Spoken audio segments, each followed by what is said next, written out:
morning, everyone. Welcome to another Coffee and Contemplation brought to you by Spotlight Recovery. I'm your host, Lucas. It is March 15th. We've got a good reflection today on control. Control issues are a very common one for a lot of us, especially as addicts in recovery. We definitely struggle with control issues and letting go of it. And, you know, if you're a 12-step program person, that is one of those big dichotomies, and one of the biggest pieces of that program is letting go of it to then find it again. So anyway, we're gonna get into this today and have a little chat about it. I think it's really good. I think there's some really good points in here. So okay, here we go. The power of control. One's mind may be given readily, and it may be given with zest. Not all control is oppression. Sometimes it is release. Gilbert. Our most dangerous delusion is that we can control others. The hard-won truth is that we can control only ourselves, and it may take us a lifetime to learn this. Self-control means release. However, release from the bondage of uncontrolled and thoughtless behavior. When we recognize that our only legitimate power is over ourselves, we become free to grow spiritually and to increase that power. Lack of control is not freedom.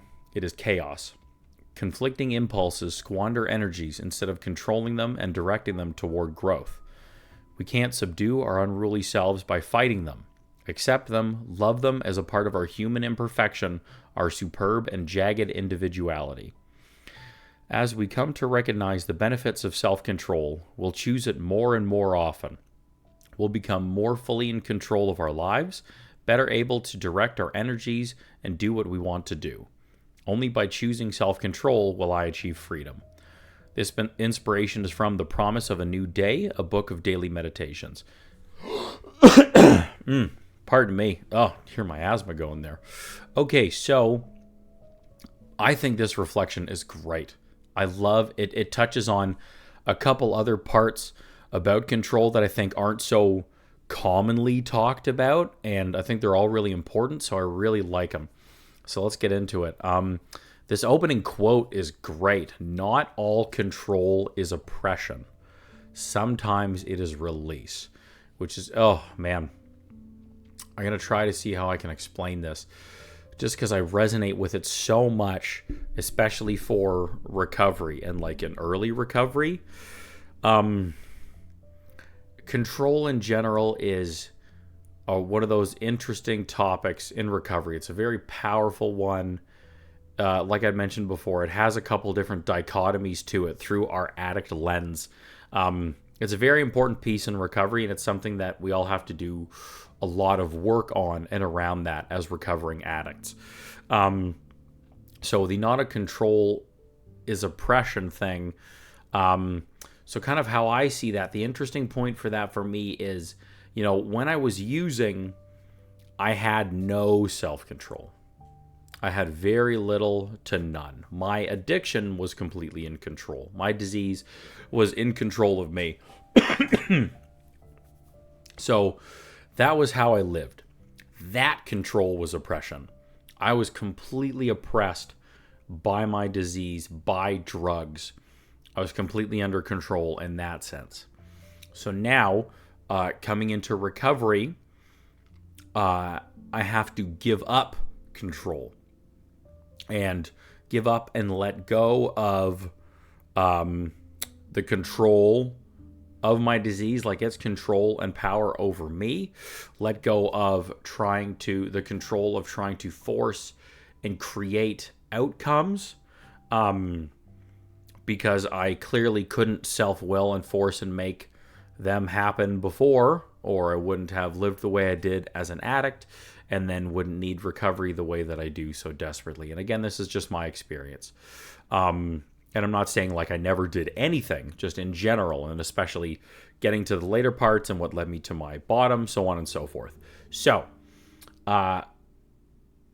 having no control or being controlled by my disease was very impressive.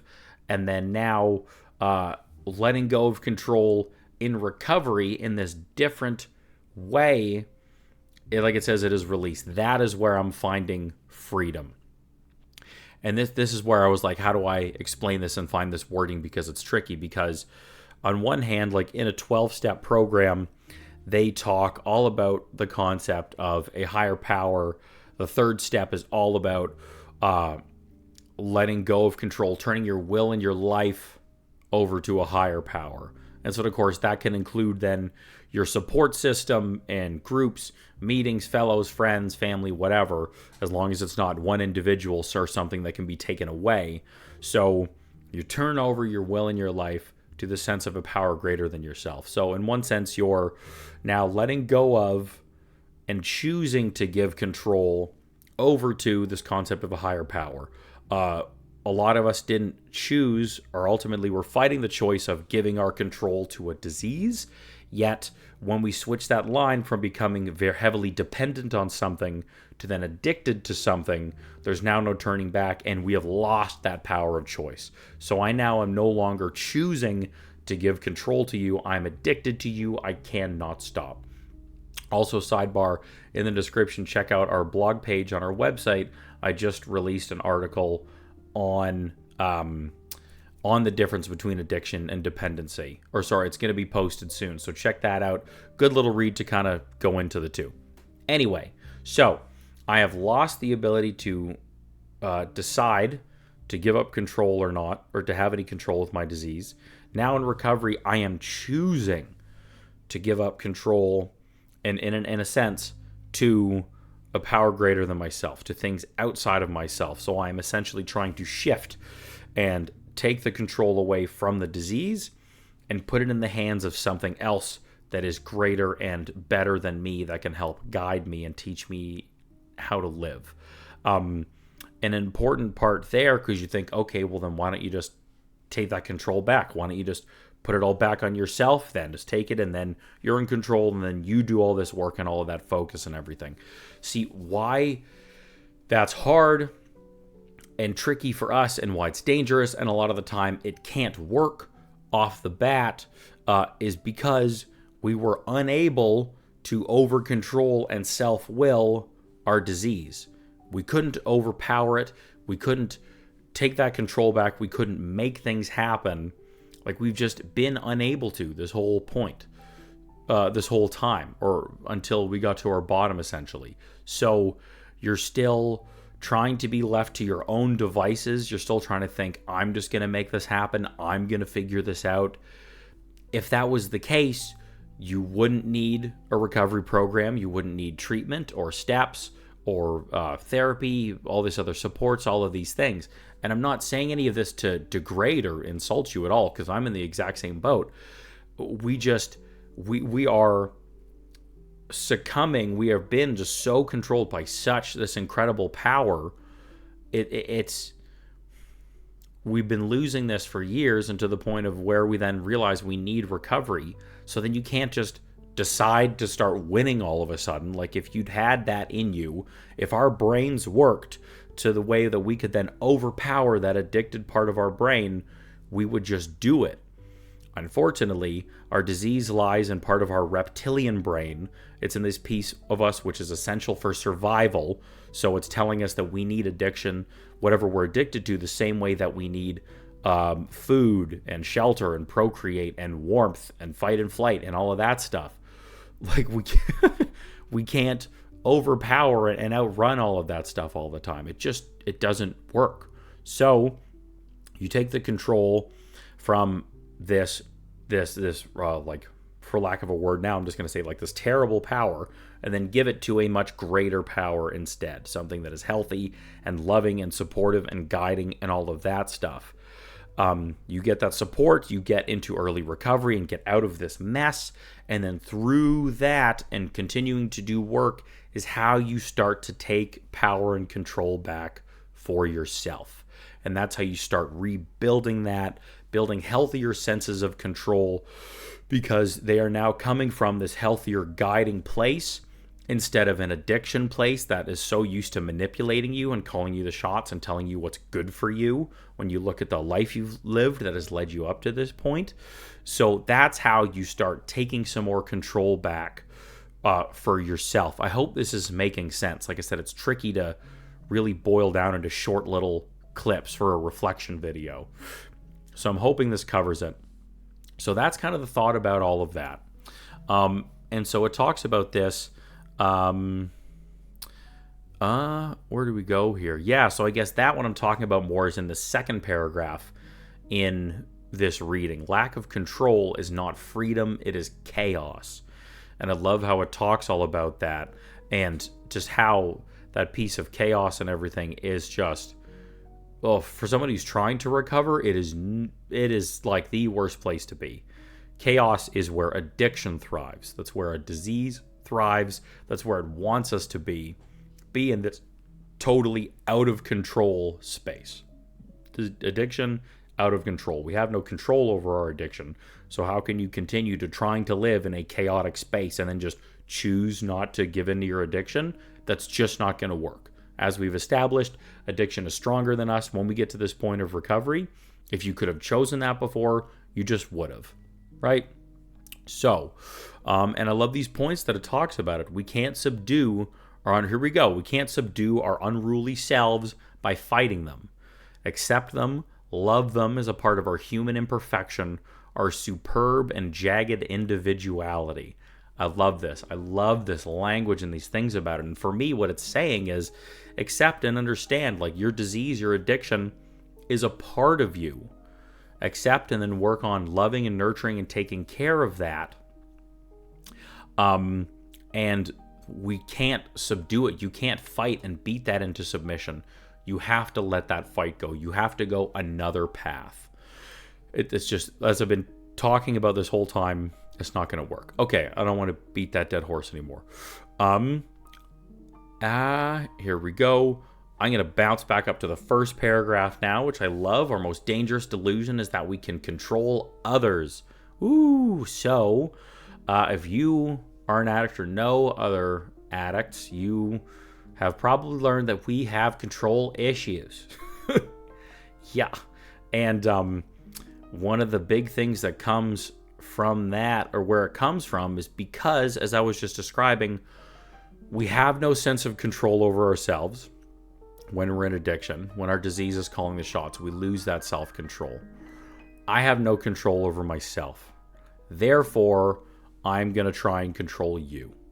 I'm going to try to control things outside of me, like other people, places, and things, work, school, other relationships, whatever it may be.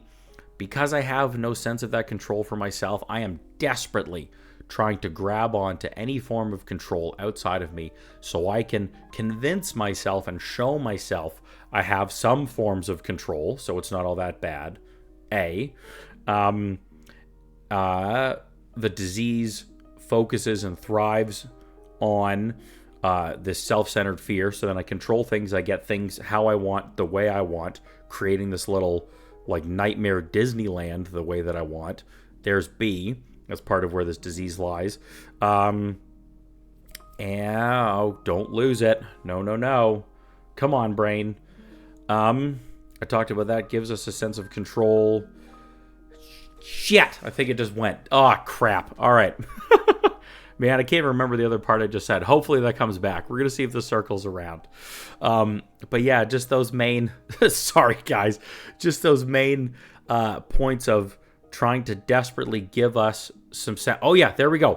Woo, got it. Okay, and then this other point that I wanted to get to was how then if we try to control things outside of us, it helps us determine what we think the results are going to be. So it helps remove these feelings of self-centered fear, right? If I don't know what I'm going to do, I don't know what you're going to do. Therefore, I don't know what's going to happen. All I'm pretty sure about is that it's going to negatively affect me. I don't like that. That scares me. I don't want that. I can't control me because I am a slave to my addiction now. So therefore, I desperately reach out in other ways. I try to control you. I try to control other things, to try to control results, to try to make this little, like I said, nightmare Disneyland. So that's, in a nutshell, kind of how all of that works. That's a lot of base pieces of how the addict brain works. So I hope that makes sense. And that is one of the great lies of our disease. Like, all of that makes sense, and on paper that all makes sense. It's a maladaptive coping mechanism. It's a zero-sum game. we eventually will always lose. And then either during the loss or when we lose, you look back on this wreckage that you have created because you're trying to control other people. It's manipulation. It's pushing your will on others. It's forcing a world to act and operate in your way as if you are God or you are in control. None of that is good. None of that is good. And it's very common for us. Like I said, it comes from that place of that maladaptive coping mechanism. We're not inherently bad or mean because of having this disease.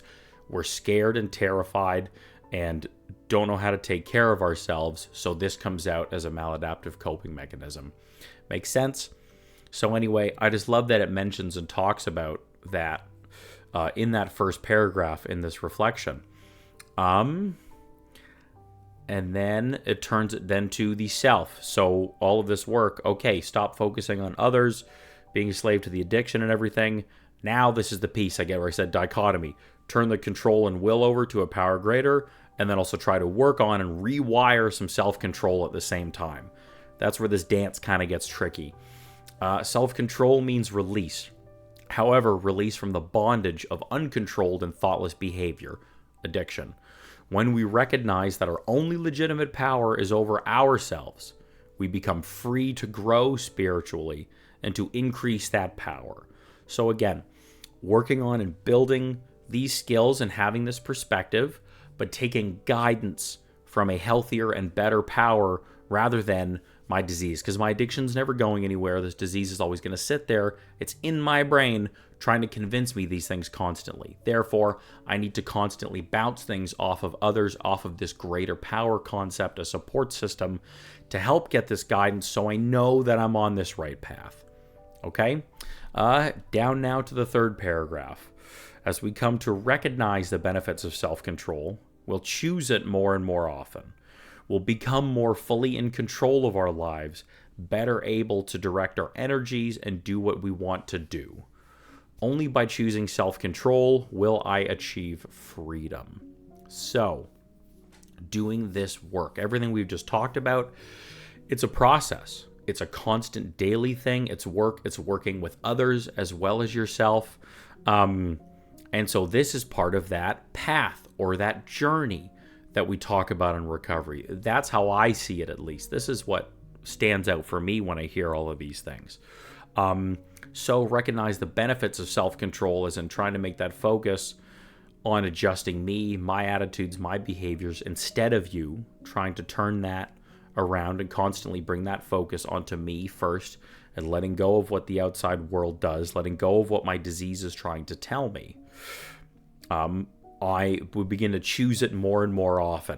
And then you can get into really cool neuroscience around this on how I need to keep choosing and re-choosing this to then create new neural pathways and deepen that gray matter so I can do this. It's really cool. We'll get there later. That's really fun. So anyway, yeah, I just like that it just mentioned this and just talks about, like, if we keep working it, it's not going to happen overnight. It's not just, just choose to be in control today. Like, no. Lots of constant little bits of work there. And then as we grow in recovery, longer term sobriety or abstinence, going through all this, doing all this work, that's how we keep gaining more of that control of our lives, that self-control, in some aspects and sense of self-will, because we're getting to know that about ourselves instead of our disease. And then we're able to direct our energy and do what we want to do. Back like it talked about, when you're in chaos, energy is just spinning around aimlessly, going nowhere. We're now able to start focusing and directing that to create and build this life that we want. Whoa, that's a doozy. That's a big one. I was a little fired up from that one, in case you couldn't tell. So yeah, I hope some of that makes sense. I hope some of that stands out for you and resonates. So please, in the comments, tell me what resonates for you. What doesn't? How do you connect with all of this stuff? I would love to hear your experience and shares on this reflection today. Check out the description. We've got a bunch of other free resources in there.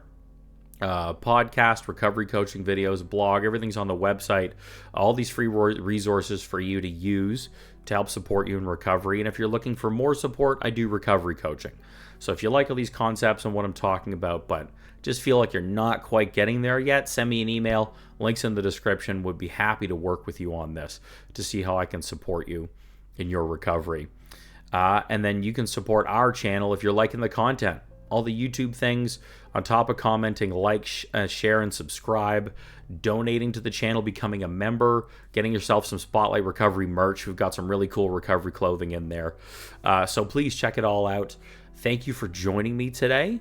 I wish you another blessed 24, another beautiful day in recovery, and we'll see you again tomorrow. Bye for now.